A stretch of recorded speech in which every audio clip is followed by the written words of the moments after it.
Good morning, Jesus. Thank you for loving me in spite of me. What's on your heart today? Please reveal yourself. Stop being on guard, my love. It greatly inhibits you. I'm sorry, Lord. I don't know why I'm like this. You continuously feel that you need to prove yourself. What is so important for you to prove? Your sins have already been paid for on the cross, and I constantly share with you that there is nothing you can do to be more righteous, but you continue to go after this pursuit. You're right, Jesus. I know that I struggle with this constantly, making mistakes and feeling as if I'm failing you.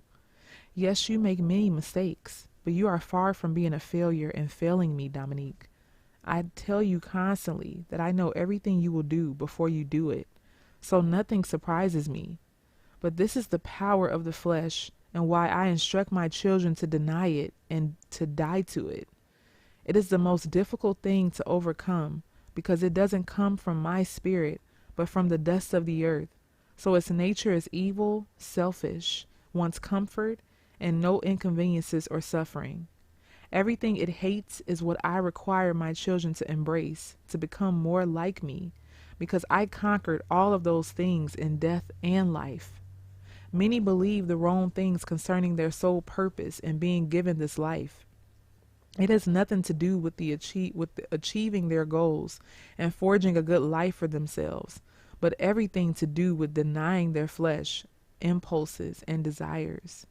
It can take a whole lifetime to accomplish, my love, and hardly anyone accomplishes this.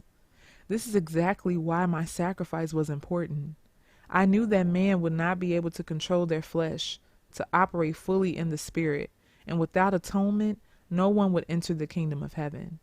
But once you come into knowledge of me and what I expect of you, you have more accountability.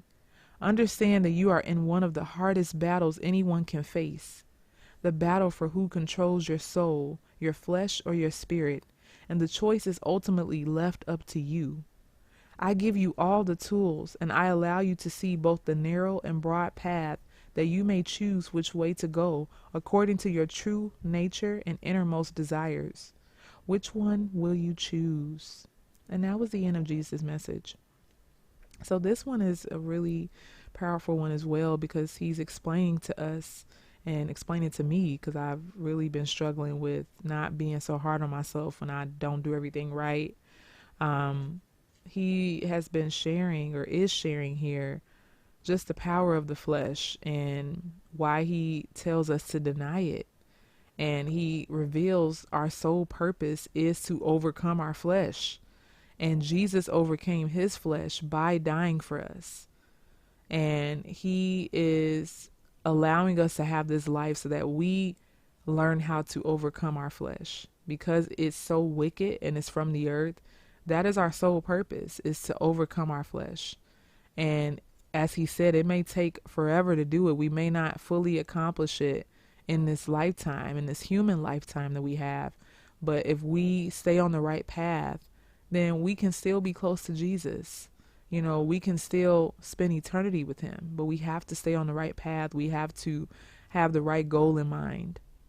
So this definitely encouraged me, and I pray that it encourages you as well to keep fighting the good fight of faith, to keep pursuing Jesus, even in the midst of your flesh trying to do what it wants to do. You are in control of your flesh. You do not have to do what your flesh feels if it is contrary to the Spirit of God living on the inside of you. So I hope you be reminded of this, be reminded of God's love for you in this cruel and harsh process that we're in, and just keep going no matter what. Thank you so much, and God bless you.